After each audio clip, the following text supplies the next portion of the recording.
Happy Thursday. Have a topic that is very important to your career today. And it's really to give you a heads up as you go into this career.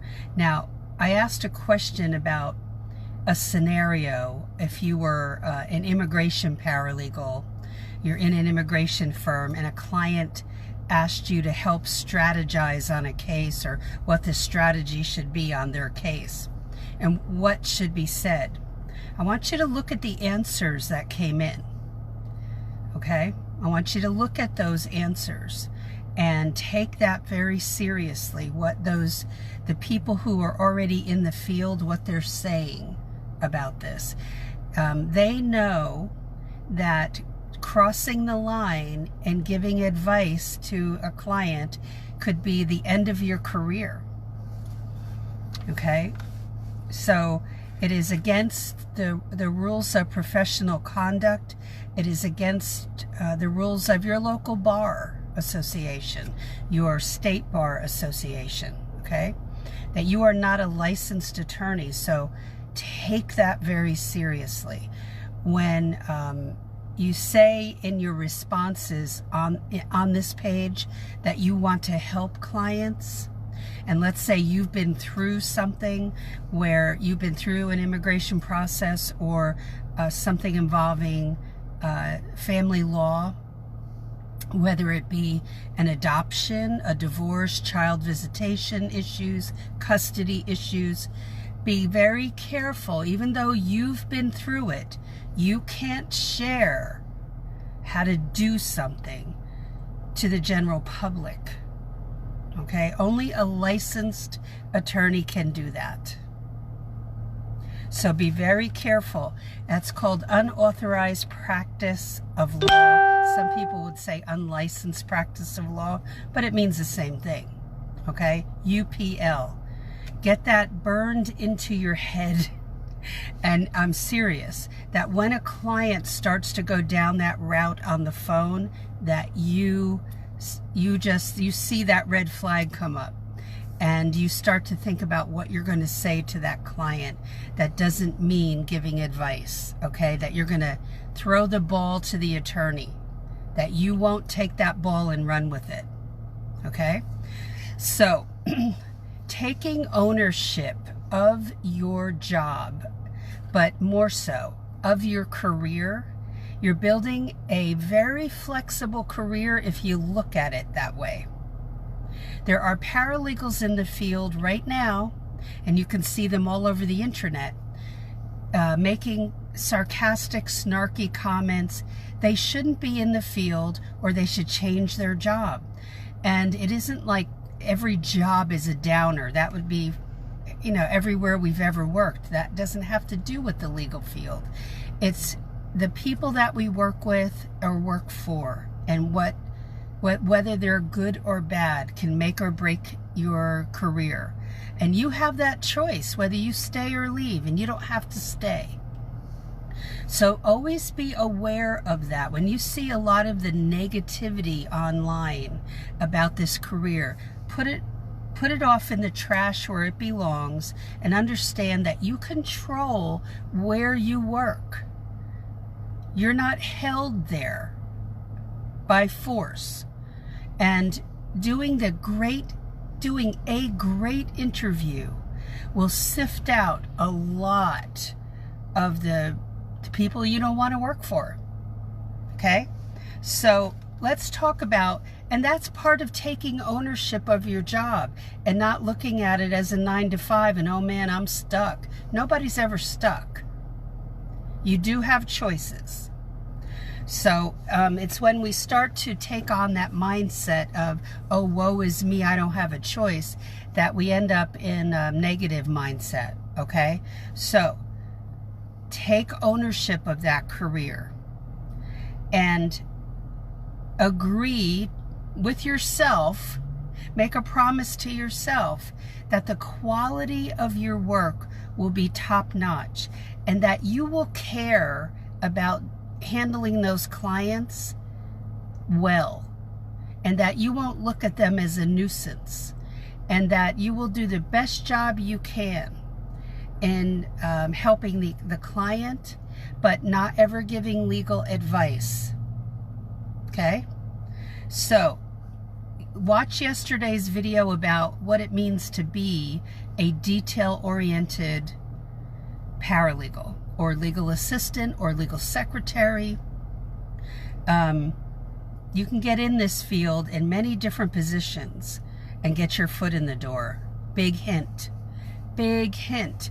The story I tell you about myself is I got in as a legal receptionist, legal secretary combo. You can do that too. It doesn't mean they're going to promote you to a paralegal position though. Some law firms want to keep you in that position you started in. So that can be problematic. And I think that would have happened to me, but I took my career by the horns and left and went to a firm that hired me as a paralegal. Okay? So you pave that road yourself. You don't let an employer pave that road for you. Remember that. So, in a lot of ads you will see that they want somebody, besides being detail-oriented, they want somebody who is dependable. That doesn't just mean get to work before the clock strikes 8:30, whenever your start time is. It doesn't just mean that. That's part of it. You getting to work on time and you leaving maybe 10 or 15 minutes after you're supposed to goes a long way. But dependability is a huge area. And so when you're given something to do, the attorney expects you to do it. And then you have a legal pad or you have a to-do list on the computer and you're putting down that task you are given to do. They expect you to be working on that. And they sometimes will ask you, do you know when you'll have that done? So if I have 6 pieces of correspondence to get ready, it's probably going to be about 10 minutes per letter. Depends on how long the letters are and all that. So if I have a legal document to draft, in all reality, that shouldn't take me any more than 15 minutes at the most. Okay? So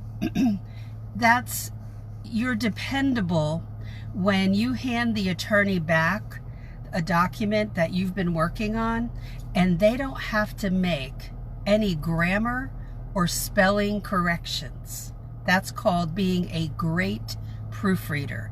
That means you're dependable. That they don't have to go through with some kind of red pen as if you were in English class and start to correct everything. That's highly annoying.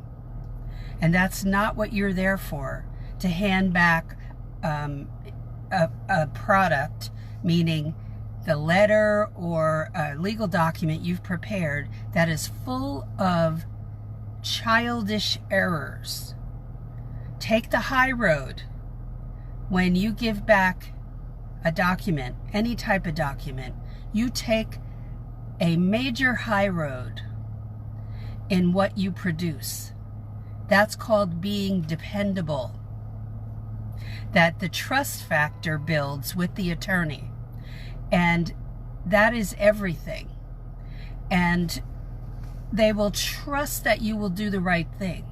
That takes a little time to build with the attorney.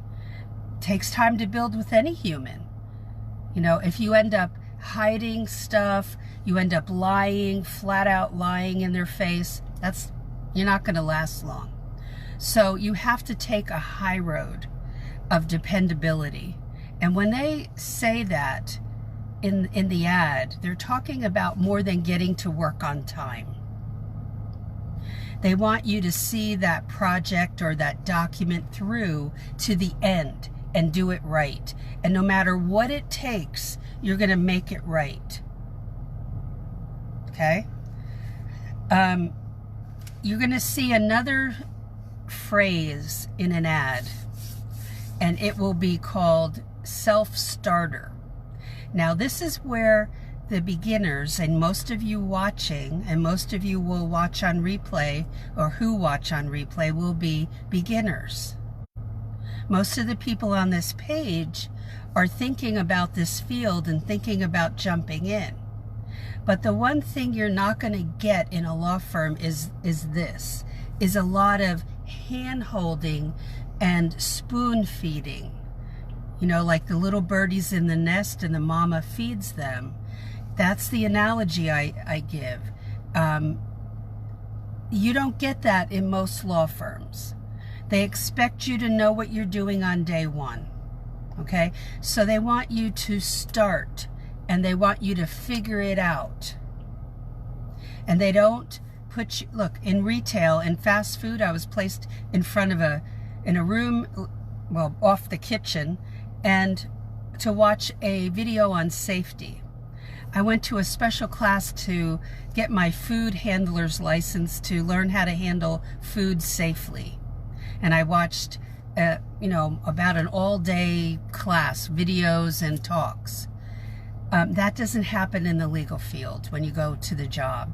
So you have to know beforehand, okay? Let me put my glasses on. Hi, Tracy. How you doing? Thanks for being here, everybody. I appreciate you all. So self-starter is, in other words, taking the bull by the horns and figuring out how to do everything. Yeah. And so when I tell you, you should know what you're doing before you walk into that law firm. And when the ad says extensive training, don't buy into that. That is put in there by the people placing the ad so that you will feel all gushy inside, like, oh, they're going to take care of me. That doesn't happen in the legal field. You might get, somebody they attach you to say you can ask so-and-so questions, but that person doesn't have time. I said this in yesterday's video. There's no time for that with all the work we have to do. So there's no official training going on that you might think maybe you've gotten that in retail or fast food. Then that would be much more than you'll ever get in a law firm. So knowing how to do everything for the attorney before you set foot in there is the way it works. Okay? I've had students rely on what was said in the ad, and I very gently had to say what the truth was, and one of my students didn't believe it and went in and found out that the person training didn't really want to train.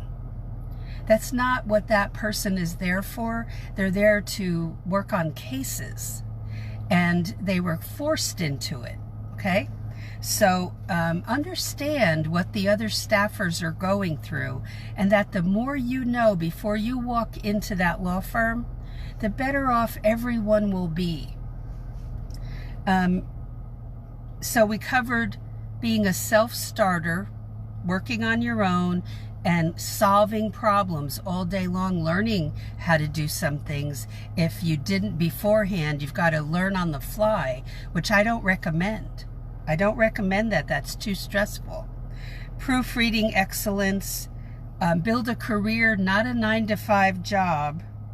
And one of the things I want to say is, again, you don't know that the area of law you're going into in the first job, it may be a foot in the door, but you're not sure if you'll like that area of law for sure, and that's okay.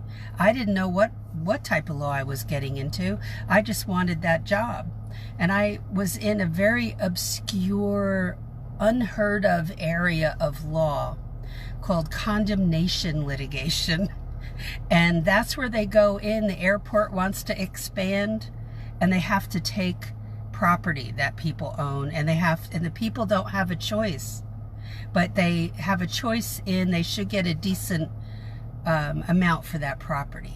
Okay? And yes, it's called eminent domain, where a place like when they're putting in a new highway, They may have to take a lot of homes. If my home was in the way of an expansion of I-95, I wouldn't really have a choice. They would take my home and they would give me the going rate for my house. Yeah.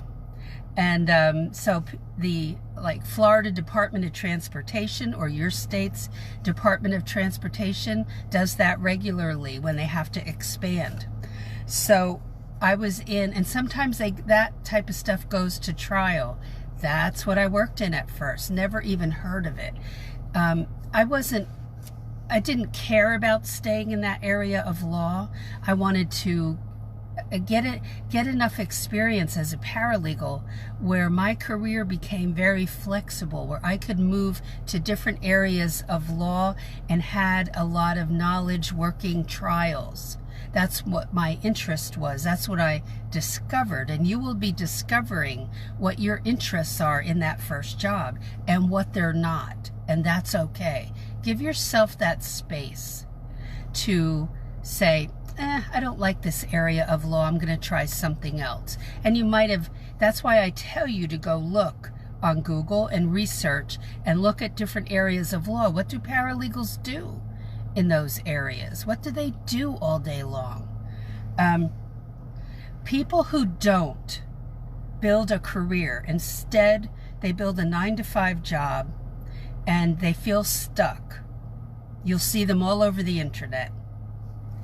And they will be angry, depressed, bitter, snarky, sarcastic. There's no excuse for that. You can change your job when you build a career and you build your skill sets and you build the value that you bring to the law firm. This is about you, not the law firm. You're building this value to suit you so that you can move around if you have to, if you want to, that you will have that flexibility. That's what I want for you. That's what I've had for 30 years. But people thought in my own family, they were like, oh, you're moving jobs again? You know what? I just told them, stop making comments like that. I am doing very well, thank you. And you don't need to make remarks like that. And gone are the days when people stay in one job for 20 years. It's very rare now. So you build a career. Don't think of it in terms of, I'm going to stay there for 30 years. That does not happen anymore in most places of business. So look at the career. What can I learn to add to this? And at some point, though, you have to make a commitment to jump. And when will that be? Nobody is 100% perfect when they go in the legal field. And everybody entering the legal field has zero experience in the legal field. I want you to really understand that. We tend to, our confidence suffers too much, and it's not based on fact. Base anything that you believe on fact. After all, you're going into a field where it depends on understanding the fact, right? And your success is in understanding what the facts of the case are and what the truth is. And so make sure you understand what this is about, and that you don't have to be 100% perfect, but you have to strive to be excellent in everything that you do. Okay? Yeah. Thank you for being here, Tracy. Now, if anybody is on here and you have any questions whatsoever, don't get nervous about it. You should ask questions, because that's what paralegals do. You know, that it's a burning question that you have, but you're afraid to ask. We can't do that in the law firm. Always feel free to ask while you're on live with me or later on. You know, if you want to ask questions in the private, it's more private in the paralegal break-in group, and you're not a paralegal right now, and you've never worked in the legal field, go join that group and ask the question there if you feel more comfortable. Okay?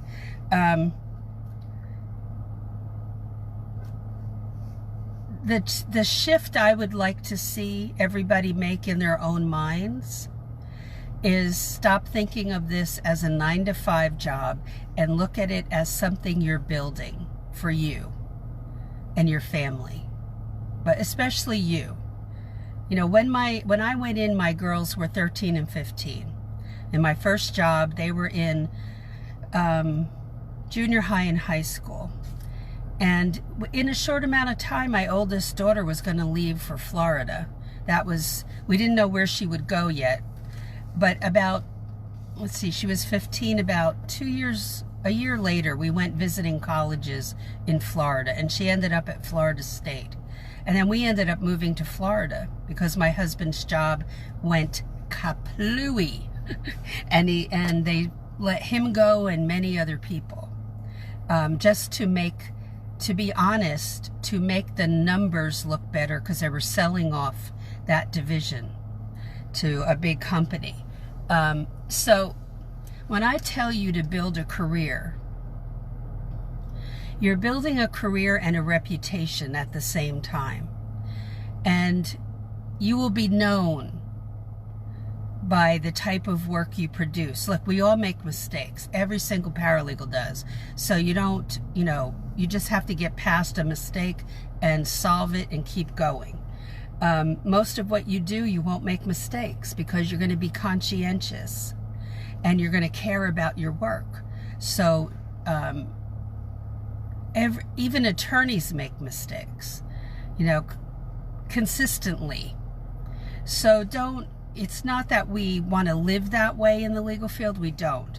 We want to serve the client, and the paralegal has to be the driving force in serving the client. And so the work that you do impacts the client. When my husband was let go, he didn't want to go back into the type of work he did, but he ended up, he managed a lot of people, but he didn't, they offered us jobs in India and Italy. But as both of us are only children and our parents were getting older, and we didn't want to leave the country and take our youngest daughter out of the country, and the other one leave her in college, and who was going to be around for my oldest daughter and who was going to be around for our parents. But the flexibility that I had, because I worked as a paralegal, enabled me to work in Florida, move from Oklahoma and work in Florida. And my husband ended up working, because of a connection I had at a law firm. One of the manager of the law firm needed like a right-hand man, and my husband ended up interviewing with him, and then they ended up managing law firms together. That I was not working at the law firm they were managing together. But it brought him it took his management skills and put them in another place. But that's what your job does. You can take the skills you now have, improve them, add to them, go into the legal field, and then you can move around. You're not stuck. So take ownership of that career and make it the best career you can with a great reputation, and you will have extreme flexibility. Oh, thanks, Lolita. Oh, sorry you're having trouble with the service. I'm grateful the Wi-Fi here is staying up, so I totally get it. It's usually I can do one video, and after that, it starts to go in and out here. But I'm grateful for what I can get done away from the house where I have barking dogs. So, but I'm glad you're here, by the way. So everybody that's watching, thank you for being here. If you have any questions whatsoever, I love hanging out with you, and I love your questions, and your questions help other people, okay? Because I may do a live video about it, and that helps more people, and that's my goal. Somebody asked me the other day, one of my students said, where are you, like all over the internet? Where are you, so I can go watch other things? So I want to tell you, besides Facebook, you can go to my website at paralegalcoffeetalk.com. Easy to remember. And then the other place is YouTube, Paralegal Career Mastermind. Oh gosh, almost 400 videos there. And you can do searches and find out what you need. Lots of people hang out with me over there as well. Lots of topics. Oh gosh, I started that channel 3.5 years ago. So, but I usually lately I've been taking videos from here and posting them over there. But you'll see a lot of topics over there that I haven't posted here. So you can go check it out, Paralegal Career Mastermind. But on the website, paralegalcoffeetalk.com, for those who haven't been over there, don't hesitate to look up at the top, and you'll see 2 items that are free to you. The complimentary chapter of my book, Legal Break-In. And then there's a thing called 19, just remember 19, Alternative Paralegal Careers List. And you need to get that list, okay? And you just click on the link there under that tab. And once you click on the tab, and it'll ask you to sign up. I would recommend signing up because it'll take you to a hub where I have a lot of info there for you. In my Paralegal Subscriber Hub. So don't hesitate to sign up. You'll see a video series I'm doing. In fact, this week I'll do the last video in a series of 7. What else is there? There's a couple videos about the paralegal career and the pandemic. And other PDFs there for you to check out, okay? So be sure you go there and go to the website, paralegalcoffeetalk.com. What else is there?